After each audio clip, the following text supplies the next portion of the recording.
semuanya. Apa kabar kalian? Alhamdulillah sehat, Kak. Oke, halo semuanya. Oke. Jadi, hari ini kita bakal belajar bareng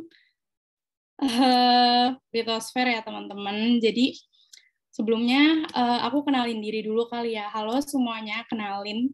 Nama aku Atira. Aku adalah tutor geografi di Bersinar Project. Dan sekarang aku masih semester 1 di Psikologi UGM. Oke, teman-teman. Jadi hari ini sistem belajar kita itu nggak ada pre-test atau post-test, tapi nanti bakal di tengah-tengahnya tuh bakal ada mini quiz gitu. Jadi pastiin kalian pantengin ya, perhatiin soalnya bakal seru banget nih. Aku izin share screen dulu ya teman-teman.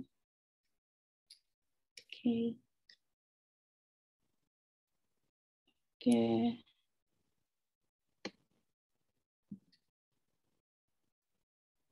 Udah kelihatan belum teman-teman?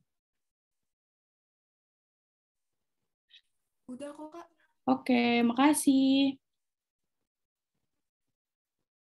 Terlalu.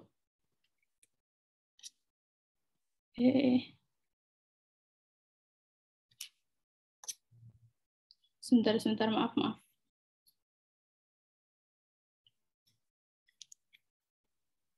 Kayaknya agak ini deh. Oke teman-teman, kalau aku share screen-nya gini aja nggak apa-apa kan ya? Tadi kayak agak lemot gitu, nggak bisa di nextin. Jadi hari ini kita bakal belajar litosfer ya teman-teman, dan kita bakal fokusnya ngebahas hari ini tenaga endogen. Kenapa tenaga endogen? Karena litosfer ini sebenarnya materinya lumayan banyak teman-teman, dan kalau aku gabungin jadi satu takutnya terlalu lama, dan kaliannya juga sepaneng belajar terlalu banyak, jadi aku putusin buat dibagi 2 pertemuan ya teman-teman. Jadi sekarang kita bakal belajar litosfer. Kita langsung lanjut ke slide kedua. Ini ada apa aja yang bakal kita pelajarin hari ini. Jadi yang pertama kita bakal ngomongin tentang pengertian dari litosfer itu sendiri. Kan nggak mungkin kita belajar litosfer, tapi nggak tahu litosfer itu sebenarnya apa, litosfer itu sebenarnya ngebahas apa, terus apa aja sih cakupan-cakupan dari litosfer itu sendiri, oke? Terus yang kedua kita bakal ngomongin struktur bumi, gerakan lempeng bumi, terus juga bakal ngomongin tentang tektonisme, vulkanisme, dan seisme. Atau itu 3 tuh adalah contoh-contoh dari tenaga endogen ya teman-teman. Sebelumnya aku mau nanya nih, kalian tahu nggak sih bedanya tenaga endogen sama eksogen itu apa? Kalau ada yang tahu boleh langsung on mic atau mungkin di chat juga boleh, nanti aku cek. Ada yang tahu nggak teman-teman? Kira-kira apa sih bedanya tenaga endogen sama eksogen? Kalau tenaga endogen itu tenaga dari dalam bumi yang bersifat membangun atau konstruktif. Oke. Bener banget. Jadi intinya endogen itu dari dalam dan eksogen itu dari luar ya teman-teman. Itu supaya kalian tahu aja apa bedanya gitu. Terus selanjutnya kita bakal ngejelasin tentang pengertian litosfer itu sendiri teman-teman. Nah di sini teman-teman bisa lihat sendiri litosfer itu terdiri dari 2 kata. Yang pertama itu litos dan sper. Nah, apa sih litos ini? Litos ini artinya batuan, dan sper itu sendiri memiliki arti kata lapisan. Jadi, kalau digabungin, litosfer itu apa sih? Litosfer itu adalah lapisan kerak bumi terluar yang terdiri dari batuan dan mineral. Nah, di sini aku kasih unjuk ada foto bumi. Ini kalau dibelah kayak gitu ya, teman-teman. Nah, litosfer itu yang bagian warna hijau sama abu-abu. Jadi itu cuma yang lapisan atasnya doang. Oke? Kalau yang dalam-dalam itu udah bukan termasuk cakupan litosfer. Terus ilmu yang mempelajari litosfer itu namanya geomorfologi. Nah, aku mau nanya nih, kalian pernah dengar nggak sih kalau geologi itu apa? Atau ada yang keliru antara geomorfologi sama geologi nggak di sini? Masih bingung sih, Kak, antara keduanya itu.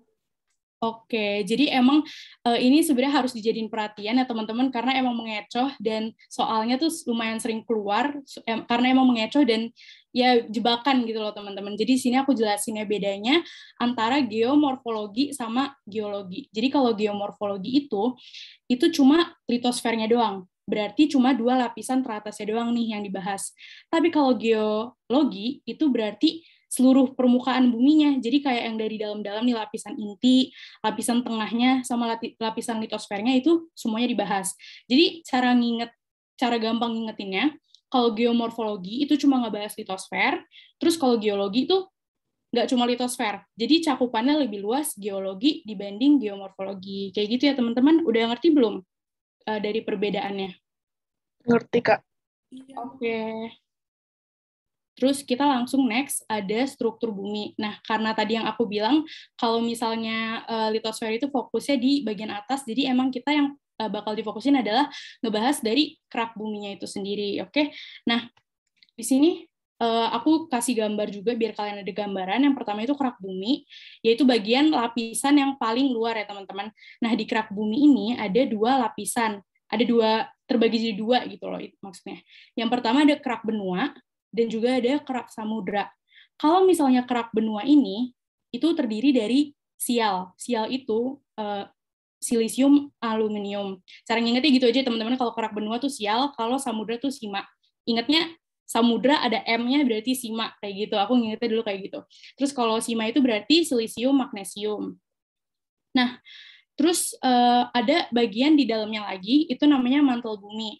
Mantel bumi ini adalah lapisan transisi. Jadi lapisan yang kayak pokoknya pergantian gitulah dari kerak mau ke inti. Jadi dia di tengah-tengahnya gitu, di sandwich antara kerak dan inti gitu. Nah, ini adalah isinya ada logam padat dan juga magma cair.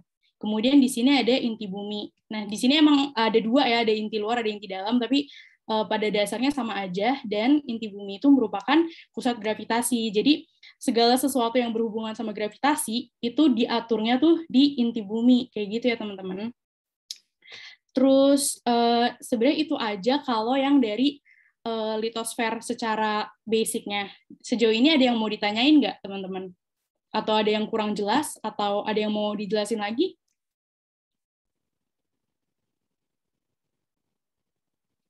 Gimana ini teman-teman? Udah jelas belum?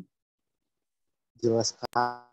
Oke, terus selanjutnya kita bakal ngomongin tentang tenaga konvergen dan divergen, teman-teman. Kalau teman-teman sendiri pernah nggak sih dengar yang namanya konvergen sama divergen itu apa? Pernah, Kak. Oke, jadi pernah dengar ya pasti. Sekarang kita langsung next slide aja.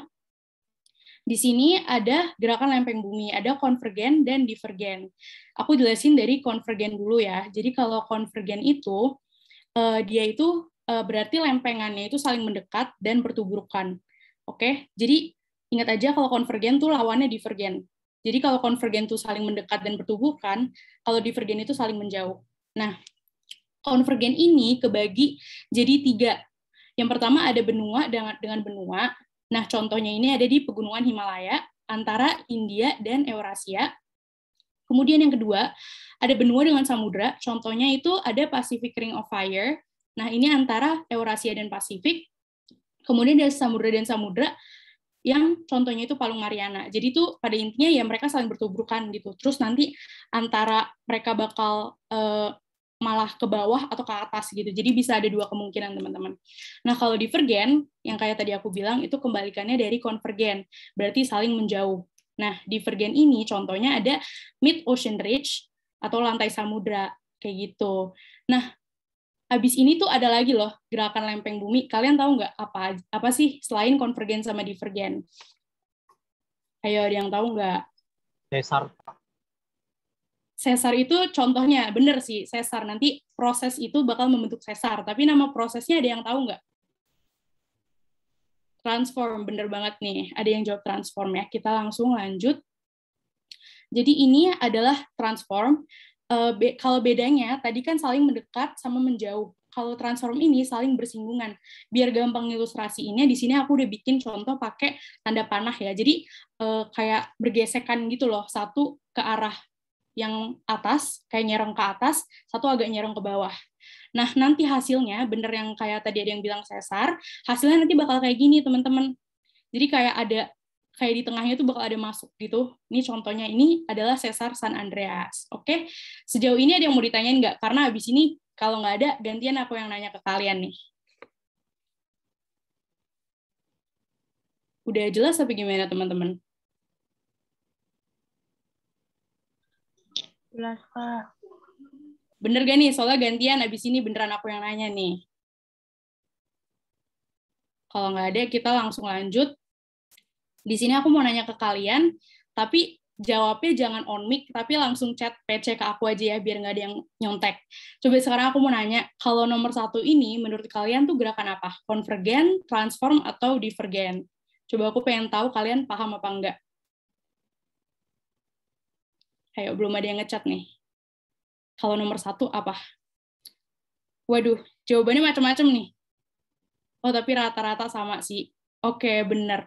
Kalau nomor 1 itu divergen ya teman-teman, yang kayak tadi aku bilang, kalau divergen tuh gerakannya saling menjauh. Oke. Kalau yang kedua sekarang, itu menurut kalian apa? Itu bertubrukan kan? Kalau bertubrukan apa tadi? Konvergen, iya benar. Ini masih ada yang jawab transform nih teman-teman. Jadi, ingat ya, tadi yang kayak aku bilang, divergen saling menjauh, konvergen saling mendekat, gitu, jadi kayak masuk gitu. Terus kalau transform yang bersinggungan. Kalau yang ketiga, ini udah tahu nih jawabannya, transform, iya bener banget. Jadi untuk 3 gerakan lempeng ini udah paham ya teman-teman, karena tadi juga udah aku sediain ilustrasinya, terus rata-rata jawaban dari kalian juga bener. Dan untuk yang salah, udah tahu kan salahnya di mana? Tadi udah aku jelasin ya. Lanjut gak nih? Oke, lanjut. Oke. Kita lanjut ya teman-teman. Sekarang kita bakal ngebahas tentang tenaga endogen. Oke. Nah, tadi yang pas aku nanya di awal-awal, ada yang jawab kalau misalkan tenaga endogen itu berasal dari dalam dan sifatnya konstruktif, benar banget. Jadi tenaga endogen ini adalah tenaga yang berasal dari dalam bumi. Nah, dia ini sifatnya konstruktif atau membangun. Dan eksogen itu kebalikannya. Jadi kalau aku tanya, eksogen itu tenaganya berasal dari mana, teman-teman? Kalau eksogen ya, kan kebalikannya nih. Dari luar. Iya, benar. Terus sifatnya apa nih? Kan kalau iya merusak ya, berarti destruktif gitu, teman-teman. Cara ingat gampangnya tuh itu. Nah, terus tenaga endogen ini dibagi jadi 3 yang kayak tadi aku jelasin di awal. Ada yang namanya tektonisme, vulkanisme, dan juga seisme ya, teman-teman. Nah, terus di next slide ini kita bakal bahas tentang tektonisme. Kalau dari teman-teman, apa sih yang kalian tahu tentang tektonisme? Pasti pada denger dong. Kayak udah nggak asing gitu tektonisme atau apa. Kerak bumi bukan, Kak? Iya bener sih, kerak bumi. Maksudnya kayak gerakan dari situ, pergerakan lempeng, benar. Oke, kita langsung next aja. Di sini kita ngebahas tentang tektonisme. Jadi benar tadi yang kamu bilang itu adalah pergeseran lempeng atau struktur bumi, atau nama lainnya dislokasi ya teman-teman. Jadi tektonisme ini dibagi jadi 2. Yang pertama itu ada epirogenesa dan orogenesa. Nah, cara ingatnya gini teman-teman. Kalau aku ingatnya epirogenesa itu kan lebih panjang ya daripada orogenesa. Kayak orogenesa itu singkat ngomongnya gitu. Jadi kalau epirogenesa itu berarti terjadi di wilayah yang luas dan waktunya lama. Oke, kalau kalian ingat satu, pasti satu laginya lagi otomatis ingat. Jadi kalau epirogenesa terjadi di wilayah yang luas dan waktunya lama, berarti orogenesa itu terjadi di wilayah yang sempit dan waktunya itu singkat. Kayak gitu. Oke, terus abis ini aku bakal ngebahas tentang epirogenesa nih. Epirogenesa ini kebagi jadi 2. Ada yang tahu nggak kira-kira apa aja sih epirogenesa itu jenisnya? Epirogenesa positif sama epirogenesa negatif, Kak. Oke, itu udah bener ya. Kita coba langsung next aja. Jadi di sini ada gerakan, ada 2 epirogenesa. Tadi yang positif dan tadi yang negatif. Nah, cara aku ingatnya, kalian ingat patokannya itu di laut. Oke, dan kalau positif kan biasanya naik ya. Positif tuh naik, nggak mungkin turun. Jadi kalian ingat patokannya di laut, dan berarti kalau epirogenesa positif itu lautnya naik, dan kalau epirogenesa negatif itu lautnya turun. Nah, kalau udah ingat itu, gampang. Karena ya daratannya itu pasti kebalikan gitu loh. Jadi kalau lautnya naik pasti daratannya turun, kalau lautnya turun tuh daratannya tuh pasti naik. Nah, ini aku sediain ilustrasi contoh dari epirogenesa positif, teman-teman. Nih, lautnya tuh tadi di sini, terus nanti dia jadi naik. Terus daratannya tuh cenderung turun, teman-teman. Nah, kalau epirogenesa negatif, lautnya itu yang turun. kalian lihat kan daratannya jadi kesannya tuh naik gitu loh. Nih, bisa dilihat daratannya jadi kayak lebih tinggi gitu. Nah, kalau epirogenesa positif itu terjadi di Maluku contohnya. Dan kalau epirogenesa negatif itu terjadi di Colorado, kayak gitu. Oke, terus sejauh ini ada yang mau ditanyain nggak? Gimana teman-teman? Paham nggak? Paham, Pak. Oke, ini ada yang mau minta ulang yang epirogenesanya ya. Jadi, tadi aku bilang kalau misalnya ngomongin tentang epirogenesa, itu dibagi jadi dua.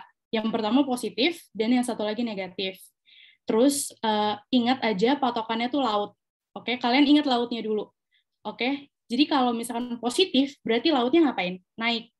Kalau negatif, lautnya berarti turun. Oke, nah kalau lautnya udah tahu, kalian tinggal daratannya itu kebalikannya. Jadi kalau epirogenesa positif, berarti lautnya kan naik, berarti daratannya turun. Terus kebalikannya kalau negatif, berarti lautnya gimana? Turun, kan? Terus berarti daratannya naik. Oke, tadi yang udah minta jelasin ulang udah paham belum? Paham, oke. Kita next. Oke, sebelumnya kan tadi epirogenesa udah pada ngerti nih teman-teman. Ada yang tahu nggak kalau orogenesa tuh gerakannya kayak gimana sih? Patahan sama lipatan. Oke, benar. Oke, tadi ada yang mau lagi? Oh, ini bentar. Ada yang nanya kenapa tadi ada yang nanya ke private chat aku, kenapa disebut positif sama negatif? Itu sebenarnya kayak cuma sekedar namanya doang gitu loh teman-teman buat ngebedain gitu. Jadi emang dari sononya ada dua jenis epirogenesa gitu. Teman-teman maaf, ini suara aku, sinyal aku yang jelek apa yang on mic yang itu ya? Suara aku jelas nggak? Jelas kok, Kak. Jelas, Kak. Jelas, Kak. Terima kasih. Oke, kita sekarang langsung lanjut ke yang ini ya, yang orogenesa ya teman-teman. Oke, jadi orogenesa itu dibagi jadi dua. Ingat ya, ini banyak banget dibagi-dibaginya. Kalian cuma diingetin apanya dulu aja nih. Jadi orogenesa itu dibagi jadi dua, jadi apa aja. Yang pertama tuh ada lipatan, yang kedua tuh ada patahan. Oke, jadi kita dari lipatan dulu. Lipatan ini merupakan pergeseran bumi secara horizontal. Nah, terjadinya itu di struktur bumi yang fleksibel.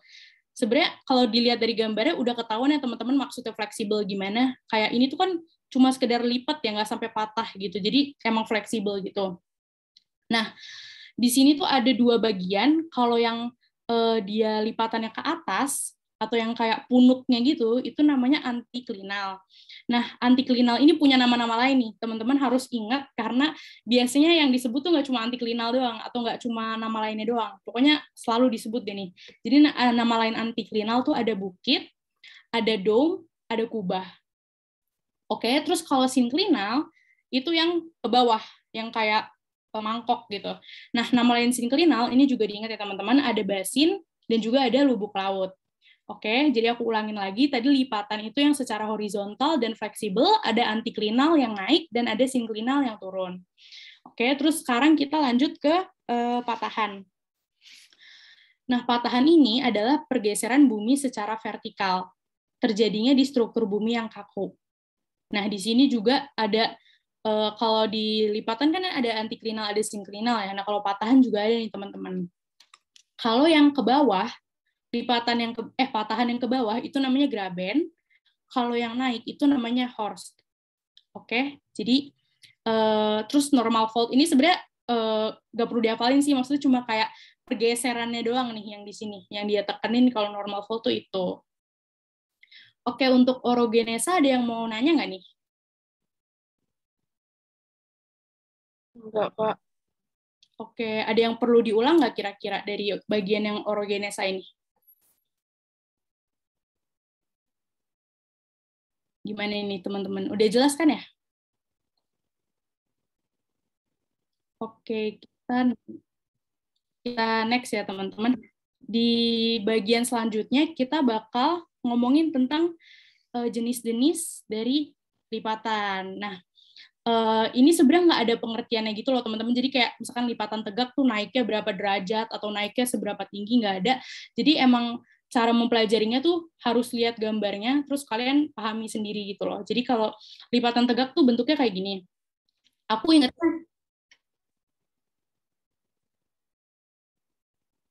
Oke, aku lanjutin ya. Jadi kalau lipatan tegak itu, aku ingatnya dia tuh yang paling normal gitu kelihatannya. Jadi kayak ya udah lipatan normal biasa gitu, lipatan tegak. Terus kemudian ada lipatan miring. Nah kalau lipatan miring itu kayak lipatan tegak tapi dia agak miring. Jadi kayak inget dari namanya aja lipatan miring tuh agak miring. Terus kalau lipatan menggantung, aku ingetnya sebagai lipatan miring yang ekstrim. Jadi dia kayak lipatan miring tapi lebih naik gitu loh teman-teman. Jadi kelihatannya kayak menggantung gitu. Nggak cuma sekedar miring, tapi kayak sampai menggantung. Terus kemudian ada lipatan isoklinal. Nah, lipatan isoklinal ini, kan kalau yang lain tuh lipatannya tuh kayak gede-gede ya teman-teman. Kalau lipatan isoklinal ini, aku ingetnya dia kayak bersatu gitu loh. Karena saking banyaknya lipatan, dia jadi bersatu. Kayak banyak dan kecil-kecil jadi bersatu. Kemudian ada yang namanya lipatan rebah. Kalau rebah kan identik sama yang namanya kayak tiduran gitu ya teman-teman. Nah, di sini aku juga ingatnya kayak lipatan yang tiduran rebahan. Nah, itu namanya lipatan rebah. Kalau dari gambarnya kan di ilustrasinya kayak gitu ya. Terus ini ada lipatan rebah berpindah menjadi sesar sungkup. Sebenarnya ini kayak versi lebih rumit dari lipatan rebah aja. Jadi kalau lipatan rebah udah terlalu lama, ini kan jadi makin ketumpuk gitu ya teman-teman.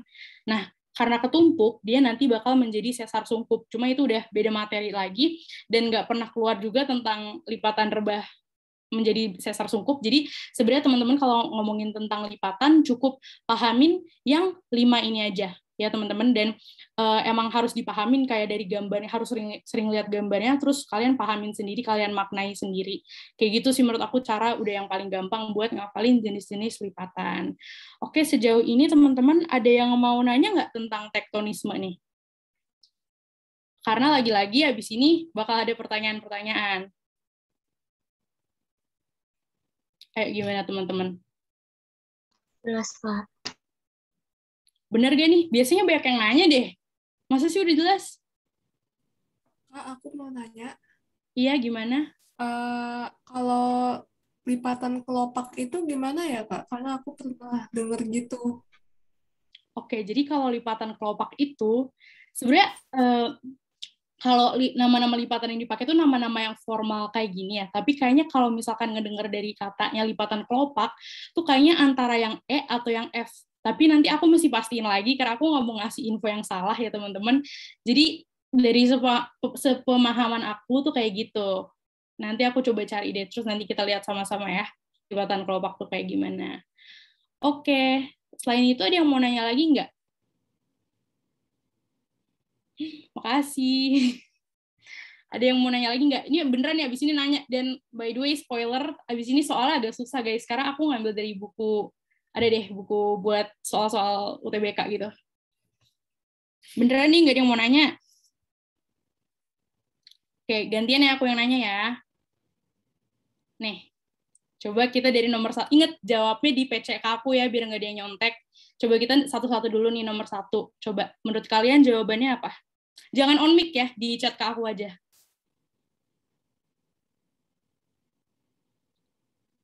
Oke.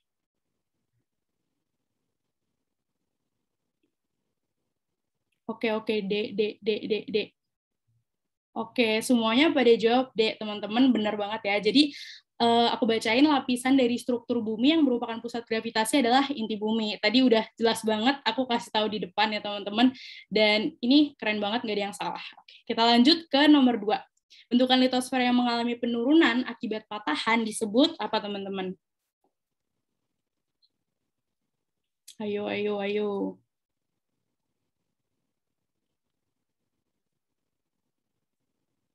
Ini macam-macam nih yang jawab. Bentar. Ini ada yang jawab B. Ada yang jawab C. Oke. C. Oke, jadi mayoritas jawab C, tapi tadi masih ada yang jawab yang B. Jadi bentukan litosfer yang mengalami penurunan akibat patahan itu adalah C, teman-teman ya. Jadi graben atau sleng, kita coba balik deh. Itu ngomongin tentang patahan ya tadi. Nih, yang ke bawah kan yang ditanya. Jadi graben. Terus tadi aku lupa ngasih tahu graben itu punya nama lain atau sleng, ya. Jadi udah paham ya yang tadi jawab B? Oke, semuanya udah jawab C. Terus kita lanjut ya teman-teman. Nih, kalau nomor 3 menurut kalian apa nih? Ingat ya, tadi yang aku jelasin patokannya itu di laut. Jadi kalau positif, gimana lautnya? Ini kayaknya mikir dulu nih, soalnya agak lama ya jawabnya. Oke, semuanya jawab.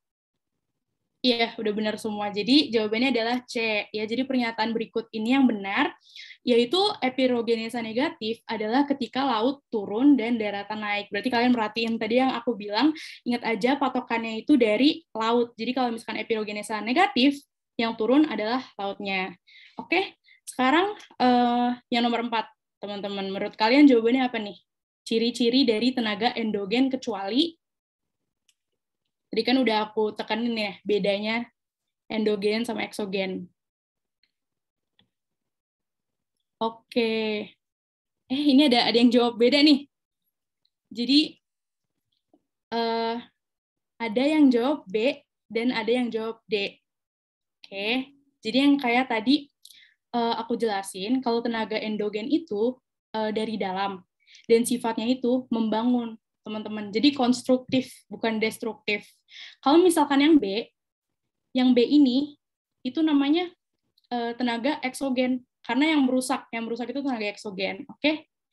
Mungkin kalian ada yang nanya-nanya, diatropisme itu apa? Ada yang bingung nggak? Soalnya tadi ada yang jawab D ya. Nah, oke. Jadi diatropisme itu sebenarnya sama aja kayak tektonisme, teman-teman. Dulu tuh aku juga bingung, karena aku diajarin tektonisme, nggak pernah dengar diatropisme, tapi diatropisme itu tektonisme. Oke, jadi semua kegiatan tektonisme itu sama dengan diatropisme. Pokoknya nama lain deh, ingatnya gitu ya teman-teman. Jadi udah nggak ada yang bingung kan? Yang tadi jawab D udah ngerti ya, diatropisme itu apa? Oke, aman. Cuma beda nama aja? Iya, cuma beda nama doang. Jadi kayak nama lainnya gitu loh. Oke, selanjutnya kita bakal bahas tentang vulkanisme. Sekarang aku mau nanya nih, ada yang tahu nggak vulkanisme itu apa? Kayaknya sebenarnya kalau dengar namanya tuh udah ngerti nggak sih? Udah kayak gampang ngejelasin kalau vulkanisme itu apa menurut kalian? Nggak ada yang mau jawab nih? Gunung api. Oke, keluarnya magma. Oke, aktivitas magma. Oke, pada umumnya emang mencakup semua yang tadi teman-teman bilang ya, emang udah benar. Jadi sekarang, kita bakal ngebahas tentang vulkanisme. Jadi vulkanisme itu apa sih? Jadi pada intinya vulkanisme itu adalah proses keluarnya magma ke permukaan bumi. Yang tadi ada yang bilang kan, gunung api, gunung meletus, keluarnya magma, itu semuanya benar. Pada intinya vulkanisme itu kegiatan yang proses yang seperti itu. Nah, ini prosesnya ada 3. Yang vulkanik aku di slide selanjutnya ya teman-teman, karena ini nggak muat, penjelasannya lumayan banyak yang vulkanik. Tapi kalau vulkanisme itu sendiri dibagi jadi 3 tahap. Yang pertama ada pra-vulkanik, vulkanik, dan pasca vulkanik. Oke, kalau pra itu sebelum apa sesudah? Maaf ya nanya aneh banget, tapi pokoknya pra itu sebelum ya teman-teman. Nah, jadi sebelum gunung meletus tuh apa sih? Ciri-ciri apa yang bisa kita lihat gitu loh, supaya kita tahu nih, oh ini gunung mau meletus. Karena kan pasti nggak mungkin dong gunung mau meletus sama nggak meletus tuh ciri-cirinya sama gitu. Gimana kita bisa bedain, gimana nanti orang bisa ngungsi gitu kan. Jadi kalau misalkan pravulkanik itu ciri-cirinya pertama suhunya tinggi. Ya, jadi teman-teman ingat pravulkanik ini waktu udah itu bagian dari prosesnya teman-teman. Jadi emang udah mengeluarkan tanda-tanda. Yang pertama tuh suhunya tinggi. Oke, jadi itu nanti udah mulai panas gitu. Terus sumber mata airnya kering. Terus binatang turun. Nah, kenapa binatang turun? Karena ini berhubungan sama alasan selanjutnya ya. Iya, sama alasan selanjutnya. Nanti kan tumbuhan layu dan ada gempa kecil atau tremor. Nah, jadi binatang ini dia tuh lebih peka terhadap kayak getaran-getaran gempa-gempa kecil gitu dibanding kita. Jadi kalau misalkan di gunung nih, terus kalian lihat kayak udah bergerombol hewan tuh turun, terus kayak burung-burungnya udah pergi, itu tuh karena mereka udah ngerasain getaran-getarannya gitu. Terus kayak burung-burungnya juga udah ngerasa panas gitu loh, jadi kayak udah bubar gitu loh teman-teman. Nah, jadi itu tuh tanda-tanda pravulkanik ya. Terus habis itu ada vulkanik, itu nanti aku bahas di slide selanjutnya. Terus ada juga proses pasca vulkanik. Jadi pasca vulkanik ini setelah udah meletus berarti kan pasca sesudah. Nah, pasca vulkanik itu ada apa aja sih? Yang pertama itu tanahnya subur, kemudian banyak mineral, kemudian muncul geyser atau mata air panas. Nah, mungkin kalian bakal mikir, kan kalau misalkan vulkanik berarti merusak gitu loh. Maksudnya kayak kan ada lava yang keluar, terus kayak malah rusak dong, justru tumbuhannya malah layu, kok malah tanahnya subur. Jadi teman-teman, pasca vulkanik yang dimaksud ini tuh bukan kayak hari ini meletus, besoknya kayak gini, nggak gitu teman-teman. Jadi kayak 10-15 tahun setelah vulkanik itu, setelah proses vulkanik. Jadi emang sebenarnya kalau misalkan kita lihat jangka pendek, ya iyalah kalau misalkan abis meletus, besoknya pasti ya mengalami kerugian, terus malah kayak tanahnya nggak subur. Tapi kalau misalkan dilihat 10-15 tahun ke depan, justru itu bakal menguntungkan, karena yang kayak tadi aku tulisin di situ, tanahnya bakal jadi subur, terus malah banyak mineral, terus juga muncul geyser atau mata air panas. Kayak gitu ya teman-teman. Udah paham belum kira-kira nih? Paham, Kak. Oke. Terus kita lanjut ya. Salah. Ya ampun, malu. Bentar dulu, guys. Oke, jadi ini ada tahap-tahap vulkanik yang kayak itu tuh tadi yang di tengah tuh yang kosong, ini aku bikin slide sendiri. Jadi tahap vulkanik itu dibagi jadi dua, ada intrusi magma dan juga erupsi magma. Bedanya ini apa? Jadi kalian ingat aja kalau awalnya tuh intrusi dulu, baru erupsi. Nah, intrusi itu apa? Intrusi itu berarti magma nggak sampai ke permukaan bumi. Jadi kayak dia masih di dapur magmanya, teman-teman. Jadi kan magma tuh nggak langsung keluar ya, dia kayak ada di suatu tempat, gimana ya ngomongnya, kayak di dalam gunungnya gitulah pokoknya. Jadi dia belum keluar, belum meledak lah istilahnya kayak gitu. Maksudnya baru meledak kayak baru blubuk-blubuk. Aduh, iya gitu deh pokoknya, ngerti kan ya teman-teman. Terus kalau erupsi itu berarti dia udah mulai keluar. Nah ya itu masih dalam perut bumi ya kalau misalkan intrusi. Kalau erupsi itu berarti udah keluar. Nah, di sini aku mau ngejelasin tentang material yang keluar. Jadi yang pertama tuh ada material yang padat atau nama lainnya eflata. Ini diingat ya teman-teman, karena waktu itu aku TBK ada kata eflata, terus aku cengok sendiri nggak ngerti gitu. Jadi apa aja sih material yang termasuk sebagai yang padat atau eflata? Jadi ada batu, ada debu, ada pasir. Terus kalau yang cair itu ada lahar dan lava. Nah, gantian mau nanya lagi. Ada yang tahu nggak bedanya lahar sama lava itu apa?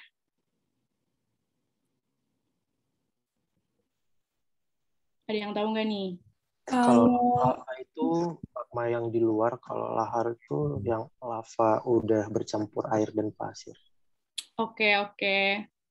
Itu bener ya. Tadi ada cewek yang mau jawab lagi, masih mau jawab nggak? Apa jawabannya sama? aku mau nambahin dikit aja, Kak. Iya, gimana? Kalau misalnya lava itu magmanya masih nyala. Kalau misalnya lahar itu ya karena udah tercampur air jadi tercampur lumpur juga gitu. Oke, makasih ya jawabannya. Itu udah tepat banget. Jadi yang tadi, yang pertama ngomong, dia bilang kalau misalkan lava itu keluar saat meletus. Oke, dan kalau lahar itu, dia udah lumayan lama gitu. Jadi dia udah yang namanya bercampur dengan cairan-cairan di sekitar gunung.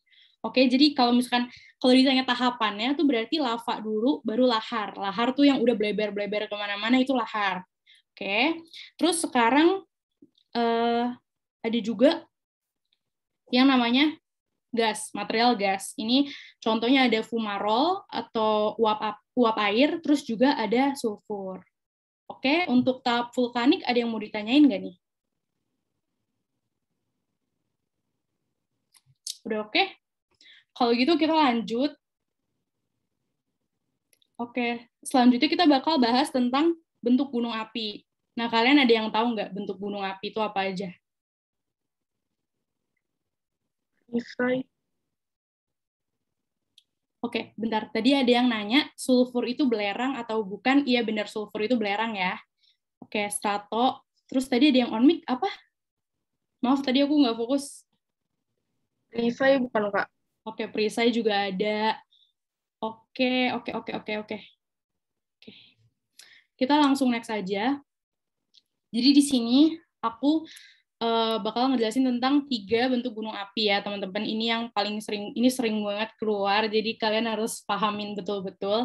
Jadi yang pertama itu ada strato atau kerucut, terus ada tameng atau perisai, dan juga maar. Kita bahas satu-satu dulu. Kalau misalnya strato, itu dia lerengnya terjal.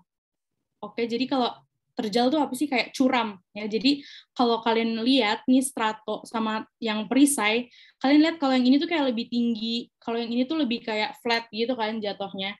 Nah, jadi kalau strato itu lerengnya terjal, dia ini ledakannya eksplosif dan efusif. Nah, kalau kalian bingung apa sih eksplosif, apa sih efusif, di sini aku bikin penjelasan. Jadi kalau misalnya eksplosif ini, dia itu tekanannya yang kuat dan menghasilkan letusan dan ledakan. Kalau efusif ini lebih ke kayak dia nggak meledak tapi tetap keluar magma gitu loh. Jadi kayak tekanannya tuh nggak sebesar eksplosif, dan jadi dia tuh nggak ngeluarin letusan atau ledakan, tapi dia mengeluarkan lelehan. Lelehan itu apa? Lelehan yang dari magma, yang tadi berarti lava dan lahar.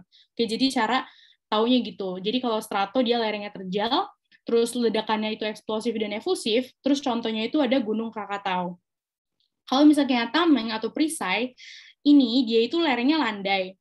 Jadi sebenarnya kalau misalkan dikasih lihat 2 gambar ini, kalian bisa bedain lah ya, kayak yang mana sih yang tameng, mana yang strato, karena emang udah jelas banget dari gambarnya, yang satu tinggi, yang satu kelihatan banget segitiga, yang satu tuh kayak flat gitu. Nah, kalau misalkan perisai, ini dia itu ledakannya efusif. Jadi efusif yang kayak tadi aku bilang, dia tuh tekanannya kecil, dia menghasilkan cuma lelehan-lelehan doang. Jadi nggak sedahsyat gunung yang tipenya maar gitu. Oke. Kalau misalkan perisai, ini contohnya ada Gunung Kerinci. Kalau maar, ini kita nggak ngebahas lerengnya gimana, terjal atau landai, karena kalau kalian perhatiin, ini maar sama strato bukannya mirip lagi, ini kayak bentuknya udah persis banget kan, jadi emang nggak bisa dibedain dari lerengnya apa gimana.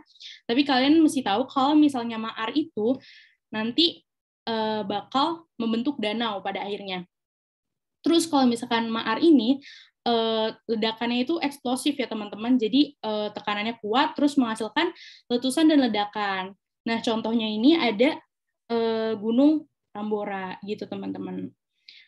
Oke, terus ada yang mau nanya nggak sejauh ini tentang vulkanisme, sorry. Kalau bentuk gunung api yang paling banyak ada di Indonesia yang mana ya, Kak? Jadi kalau misalkan masalah gunung di Indonesia itu kayak gimana, kalian kan tahu sendiri ya, banyak banget jenis gunung di Indonesia. Ada yang masih aktif, ada yang enggak.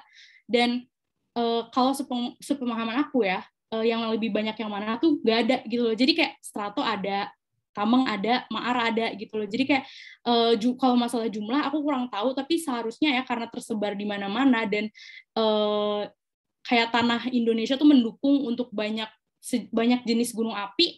Jadi emang macam-macam gitu loh teman-teman. Berarti gunungnya digolongkan ketika meletus. Kalau misalnya ngelihat dari 3 contoh ini, 3 bentuk gunung api ini, emang cara paling gampang ngafalinnya itu emang dari letusannya sih, eksplosif atau efusifnya. Jadi nggak bisa ngandelin dari terjal atau landainya teman-teman, kayak gitu ya. Jadi ingetin dari eksplosif efusifnya gitu, karena yang paling ngebedain kan itu ya di antara satu sama yang lain. Terus tadi ada yang nanya lagi,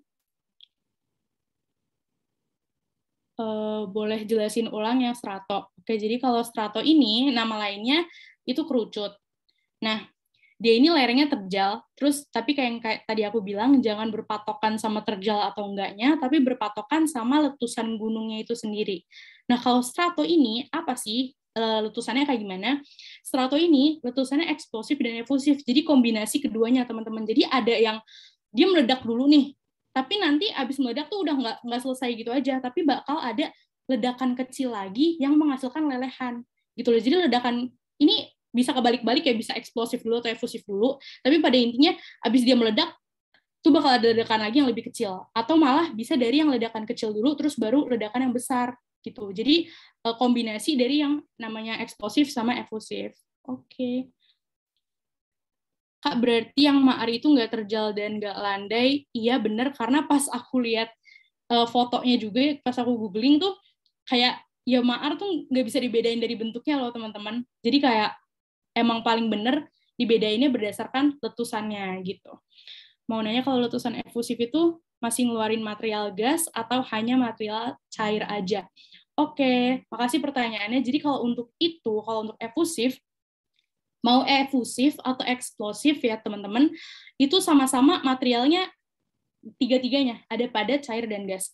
Cuma kalau efusif, itu karena emang dia nggak meledak ya teman-teman, jadi kayak emang yang dikeluarin tuh dari dapur magmanya doang, yang berarti cuma lelehan-lelehannya doang, banyakan leleh-lelehannya gitu. Terus kalaupun ada batu, itu paling yang kayak kerikil-kerikil kecil. Dan kalau gas, itu udah pasti ada ya teman-teman, mau eksplosif atau efusif, karena kan emang itu salah satu komponen dari gunung api ya teman-teman.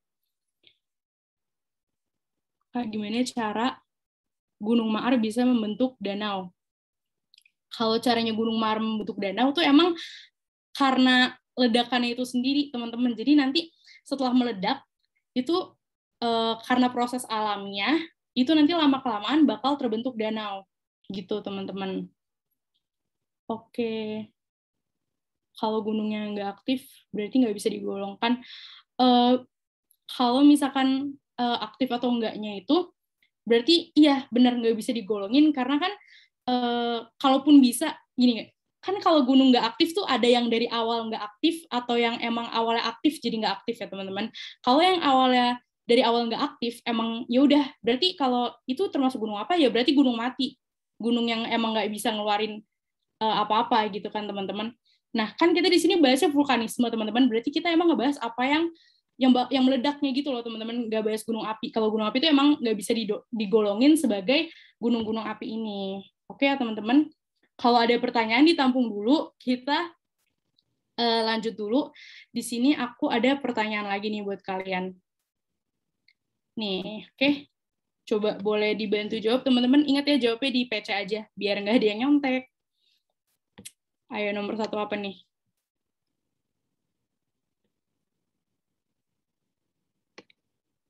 Oke, baru dikit nih yang jawab nih. Oke.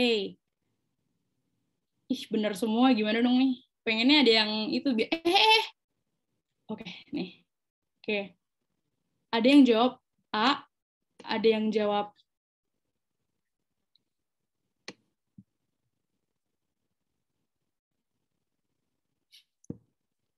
bentar teman-teman. Suara aku kedengeran nggak? Maaf. Kedengeran, Kak. Dengar, Kak. Di layar kalian apa? Kuisnya. Kuis, pertanyaan. Bentar dulu, ini aku nggak bisa gerakin nih. Oke, aman. Oke. Tadi ada yang jawab A, ada yang jawab D, ada yang jawab B. Ini nggak ada yang mau jawab C nih, biar lengkap semuanya. Jadi, tadi yang disebut dengan eflata tuh yang apa sih, teman-teman? Yang gas, padat, atau cair? Kalau eflata? Padat. Oke, bener banget. Jadi kalau eflata itu yang padat, jadi jawaban yang bener itu A. Nah, kenapa A? Kenapa bom gitu? Jadi bom ini teman-teman bukan bom yang meledak gitu ya, tapi bom ini maksudnya bongkahan batu yang besar. Jadi emang istilah geografinya tuh gitu. Jadi kalau kalian misalkan nanti ketemu soal tentang vulkanisme, terus ada kata bom, mungkin aja itu jawabannya teman-teman, karena emang itu adalah unsur-unsur dari eflata gitu. Oke, sekarang lanjut ke nomor 2. Kalau menurut kalian jawabannya apa nih?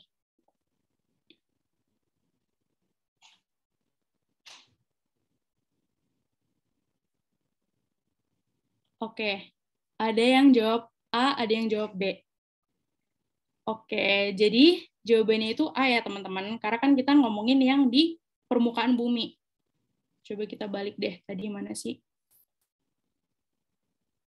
Aku nggak ngejelasin ya, nggak nulis penjelasannya. Jadi nomor 2 ini jawabannya A, karena yang tadi aku jelasin, kalau misalkan lahar itu, dia yang udah keluar, yang udah di permukaan bumi. Sedangkan kalau lava itu masih lebih ke yang masih di dalam dapur magma, dan dia meletus gitu loh, jadi belum mengalir. Jadi baru yang dari dapur magma banget, terus dia langsung meletus, baru keluar, itu namanya lava.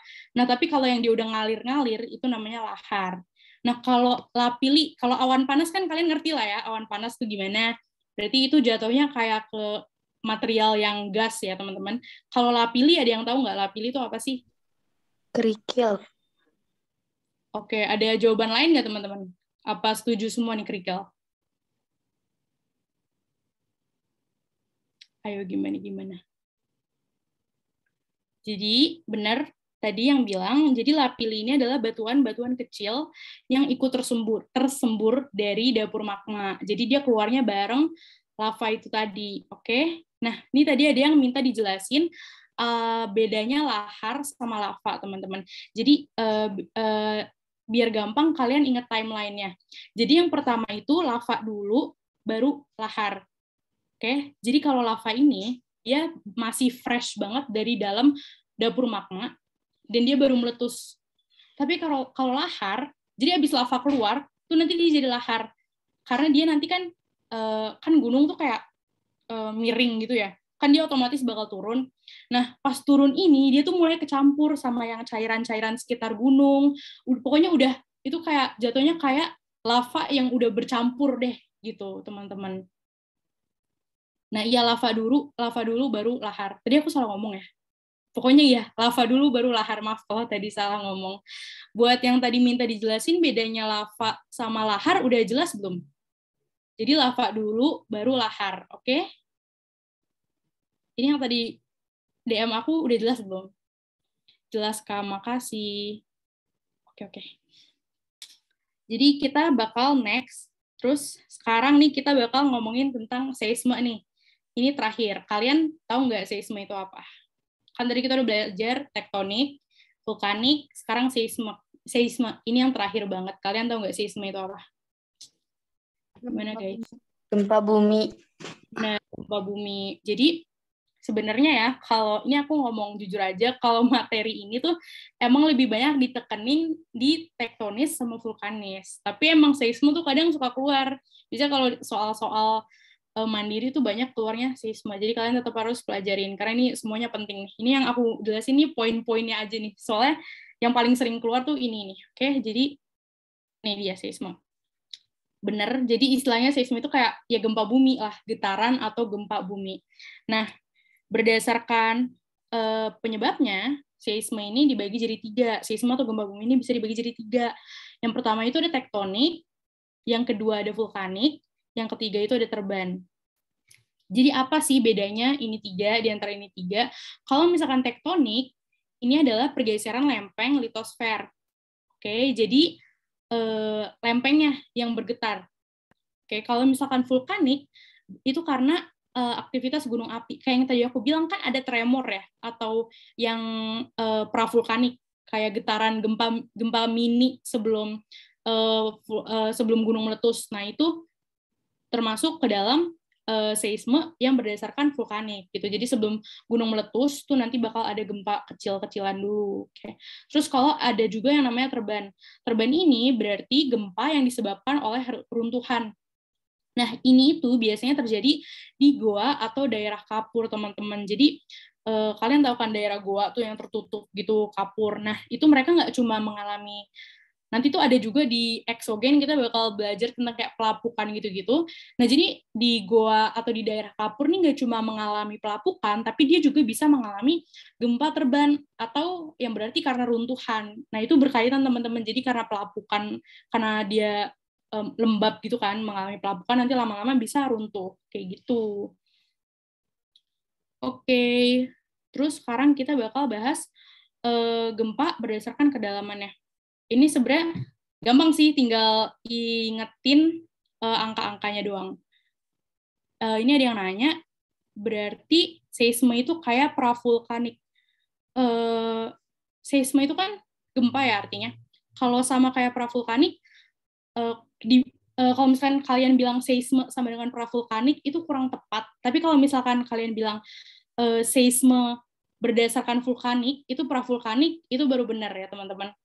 Jadi kayak, karena kan seisme dibagi jadi 3 ya, kalian nggak bisa bilang kalau oh gempa bumi itu sama dengan pravulkanik, nggak juga, karena kan ada yang terjadi karena pergeseran lempeng juga, dan juga ada yang karena runtuhan, jadi nggak cuma karena vulkanik doang. Terus ada juga yang nanya terban itu sama dengan gempa runtuhan apa bukan? Iya bener banget, nama lainnya terban itu gempa runtuhan ya teman-teman.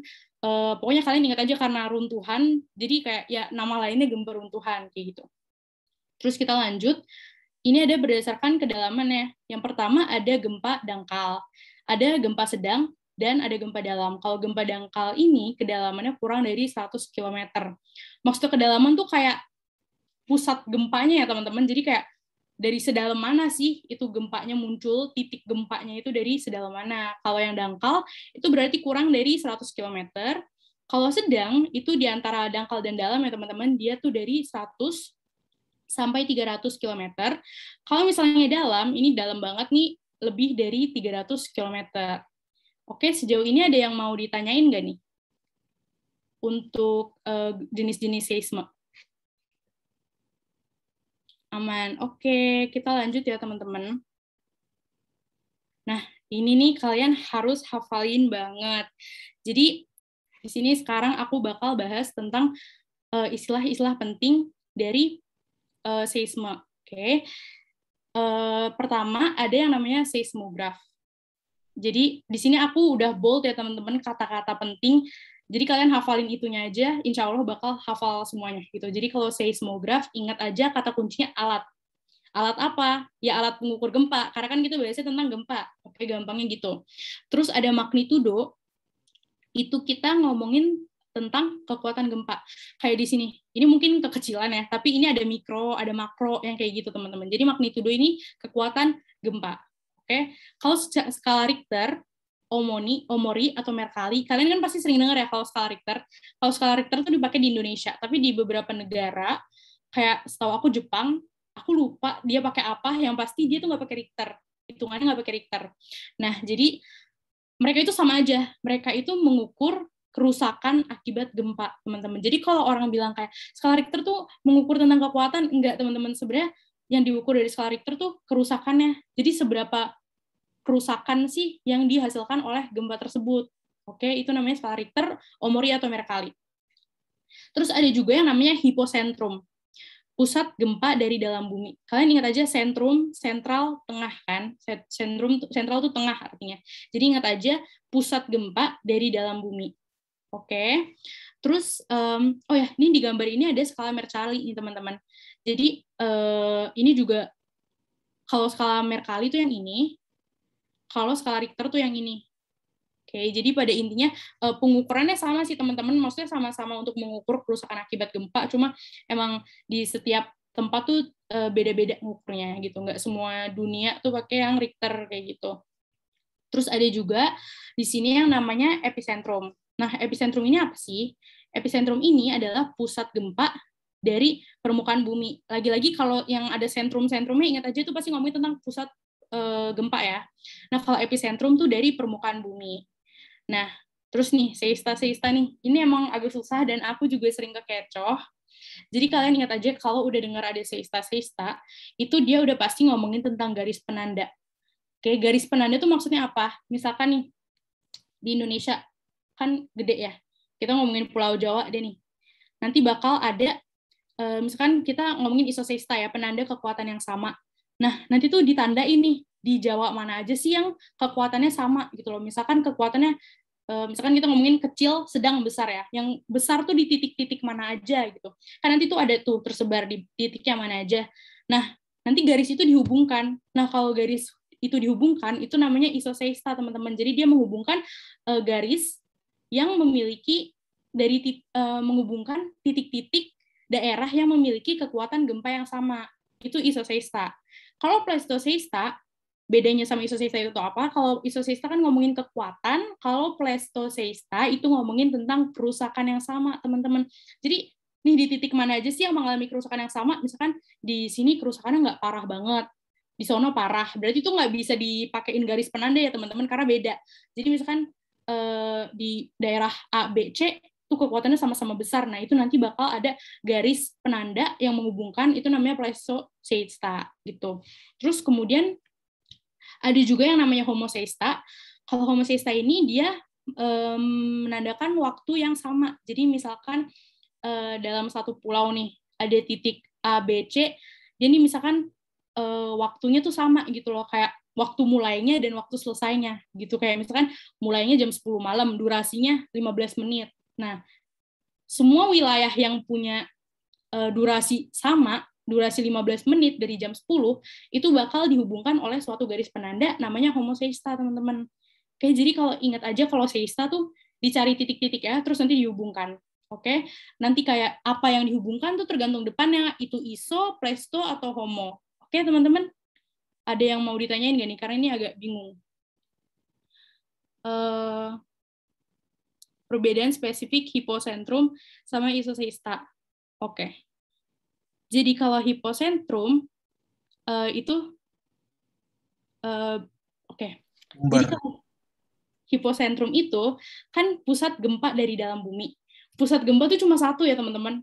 Jadi nggak bisa banyak. Oke, jadi ingetnya gitu. Hiposentrum. Titik suatu lingkaran kan cuma satu ya. Maksudnya titik di tengahnya gitu loh. Titik tengahnya cuma satu. Ini juga kita ngomongin kayak misalkan pusat gempanya itu cuma satu gitu loh teman-teman. Karena gempa kan dari satu titik. Oh salah, epicentrum. Oke, dia nanya epicentrum ternyata. Pusat gempa dari permukaan bumi. Bedanya berarti bedanya epicentrum sama isosesta gitu ya maksudnya. Iya nggak nih? Yang nanya di private aku. Hipo sama epi. Oke. Jadi kalau hipo sama epi itu bedanya, ini biar gampang aja ya. Hipo tuh dari dalam, epi itu dari luar. Jadi kalau hipo tuh dari dalam tanah, kalau epicentrum tuh dari atas tanahnya gitu loh, teman-teman. Nah, biasanya tuh hiposentrum sama epicentrum nggak selalu sama. Bisa aja kuatnya dari tanah tuh di titik A, tapi misalkan pusat gempa yang pas di daratannya tuh lebih condong ke sono gitu. Jadi sebenarnya sama-sama pusat gempa, cuma bedanya kalau hipo tuh dari dalam, kalau epi itu dari luar. Oke, udah jelas belum yang nanya? Jadi kalau misalkan ditanya apa yang disebut dengan pusat gempa dari dalam bumi itu hiposentrum, kalau apa pusat gempa yang berada di permukaan bumi itu epicentrum. Oke, udah jelas ya. Ada yang mau nanya lagi nggak nih? Karena habis ini, lagi-lagi kita ada Q&A terakhir nih, guys. Hipo sama epi beda di ketinggian, bukan di ketinggian. Nih, jadi misalkan nih, ini apa sih, kayak tanah gitu ya. Nih, kalau misalkan kita ngomongin hiposentrum, kan gempanya dari dalam bumi ya, teman-teman. Berarti kita mengukurnya dari bawah permukaan tanah. Tapi kalau misalkan epicentrum, itu berarti diukurnya dari yang atas permukaan tanah. Jadi bukan beda ketinggian, bukannya ketinggian juga sih teman-teman, tapi lebih ke dari dalam tanah apa dari luar tanahnya gitu. Kalau misalkan ketinggian kan berarti kita ngomongin di gunung, di lembah gitu kan. Tapi lebih ke di atas tanahnya apa di bawah tanahnya gitu ya teman-teman. Oke. Terus sekarang ada yang mau nanya lagi nggak nih? Kita langsung lanjut ke ini aja kali ya. Paham? Oke. Ini dia guys. Ayo coba dong. Nomor 1 menurut kalian apa nih? Ini mengenai istilah yang tadi sih, jadi kalau belum hafal nggak apa-apa, karena baru banget tadi aku jelasin kan. Garis hayal yang menghubungkan peta dengan kerusakan terhebat disebut. Ini sebenarnya contoh soalnya teman-teman, nggak harus selalu terhebat. Kayak misalkan, kalau misalkan kerusakannya biasa-biasa aja, itu juga tetap bisa dihubungin sama garis ini. Oke, semuanya pada jawab B. Oke, bener banget. Jadi jawabannya adalah pleistocesta. Oke, udah jelas ya. Ini cakep nih. Kali ini nggak ada yang beda sendiri jawabannya. Oke, sekarang kita lanjut ke nomor 2. Gambar di samping menunjukkan. Oke. Coba teman-teman, menurut kalian apa nih? Oke, C, dangkal. Kenapa dangkal nih? Emang ini gempanya berdasarkan apa? Kedalaman. Oke, bener banget. Jadi kedalaman Dan di sini kita lihat kedalamannya cuma 29 km, yang berarti kurang dari 100 itu termasuk ke dalam gempa yang dangkal. Oke, dua pertanyaan ini udah paham belum? Paham. Oke, kita lanjut ya. Ada dua pertanyaan terakhir. Nih dia. Kalau nomor 3 menurut kalian jawabannya apa nih? Ini mah gampang banget ya. Ayo guys. Cakep. Ya udah bener semua. Jawabannya B ya teman-teman. Karena sebenarnya ini gampang sih, karena kalian tinggal ingat namanya aja, dan aku yakin kalian pasti sering dengar lah kata vulkanik, volcano gitu kan, dan itu identik dengan yang namanya letusan gunung api. Jadi benar jawaban nomor 3, gempa yang terjadi akibat letusan gunung berapi, itu jawabannya B. Kalau nomor 4 nih, teman-teman, terakhir banget nih. Buset, belum minta dijawab, udah dijawab. Oke. Cakep. Ada yang jawab D loh. Oke, jadi mayoritas jawabnya A. Yang benar jawabannya A ya teman-teman. Jadi permukaan bumi yang tepat di atas sumber gempa, itu jawabannya adalah epicentrum. Oke, tadi kita balik coba. Nih, dari permukaan bumi. Dan di soalnya aku nanya tepat di atas sumber gempa. Nah, jadi udah mulai ngerti kan teman-teman? Kalau di atas sumber gempa, itu berarti epicentrum, kalau yang di bawah berarti hipocentrum. Oke. Kalau misalnya hygrocentrum, ada yang tahu nggak ini apa, teman-teman? Ayo, ada yang tahu nggak hygrocentrum itu apa? Ini pasti lagi pada Google ya. Jadi sebenarnya hygrocentrum itu nggak ada, teman-teman. Itu emang cuma mengecoh. Itu bukan aku yang bikin ya. Sebenarnya emang di buku latihan aku juga ada hygrocentrum. Terus kayak aku jadi terkecoh gitu kan. Kayak hygrocentrum mirip hipocentrum gitu kan. Tapi itu nggak ada. Terus, oke, ini semuanya jawabnya benar. Terus ada yang nanya ke aku, Kak, boleh minta PDF materinya? Jadi nanti materi ini bakal di-share di G Drive-nya Bersinar, teman-teman. Nanti aku bakal, ini kan belum dikerjain ya, nanti aku bakal tandain dulu jawabannya biar kalian bisa belajar. Terus nanti aku bakal upload malam ini juga di G Drive-nya. Jadi semoga sih sama tim akademiknya langsung dimasukin di G Drive ya. Kalau gempa guguran itu apa? Gempa guguran itu, mana nih yang gempa? Gempa guguran itu sama aja kayak gempa terban atau runtuhan ya. Spill bukunya. Recording Zoom nanti bakal ada di YouTube Bersinar. Oke teman-teman, ada pertanyaan nggak nih? Sambil teman-teman ngasih aku pertanyaan seputar materi hari ini, aku boleh minta tolong. Oke, ini dia. Jadi aku mau minta tolong kalian untuk isi ulasan dari kelas aku hari ini, tinggal di-scan atau ada bit.ly-nya di sini teman-teman. Dan juga bisa traktirin Bersinar teman-teman. Bisa scan atau masukin bit.ly-nya aja. Oke, terus sekarang aku mau jawabin pertanyaan dari kalian. Ada yang masih mau nanya nggak nih? Nah, itu udah dibantu sama Kak Faris ya teman-teman, bisa langsung ke situ aja. Jangan lupa diisi ulasannya aku, karena ini buat evaluasi aku juga ke depannya. Terus, ini juga aku mau ucapin, kalau udah nggak ada pertanyaan lagi ya teman-teman, jangan leave dulu, kita mau foto dulu, aku mau foto dulu. Jadi makasih buat kalian yang udah bersedia untuk ngikutin aku dari awal sampai akhir. Maaf tadi di depan sama di tengah-tengah, sumpah laptop aku ngeblank, terus aku kayak bingung sendiri gitu kan, kayak panik. Tapi untungnya bisa. Tadi makasih yang udah jawab, ternyata masih jalan videonya. Terus juga kalian bisa reach me out dari Twitter, itu ada username-nya aku, terus atau Instagram juga boleh. Kalau mau diskusi soal juga boleh banget teman-teman. Waktu itu sempat ada yang ngechat aku kan buat nanya-nanya, nggak apa-apa. Terus ada yang nanya, Kak, materi pengukuran gempa sering keluar nggak, Kak? Kalau iya, cara ngitungnya gimana? Nah, jadi teman-teman, ada sebenarnya materi yang ngomongin tentang pengukuran gempa, tapi itu jarang keluar, dan hitungannya tuh susah banget. Kayak aku sampai sekarang, bukan yang nggak ngerti sih, aku bisa ajarin kalian, tapi itu emang agak rumit. Kalau misalkan emang kalian mau, nanti di pertemuan aku selanjutnya, ini kan ngomongin endogen, nanti eksogen aku bisa coba jelasin ke kalian sedikit-sedikit aja kalau kalian mau. Oke? Ada yang mau ditanya lagi nggak nih sebelum kita? Nama IG-nya itu udah aku tulis ya teman-teman. Layarnya keganti kan ya yang warna putih nih? Ganti kok, Kak. Oke, aku stop sharing dulu. Udah stop belum nih? Udah ya? Udah, Kak. Udah, Kak. Guys, on cam dulu dong, guys. Nggak ada yang mau on cam nih. Ya, nggak asik. Nggak apa-apa. Oh, ini ada yang nanya, Kak, cara mengingat materi ini tuh gimana ya? Karena banyak banget.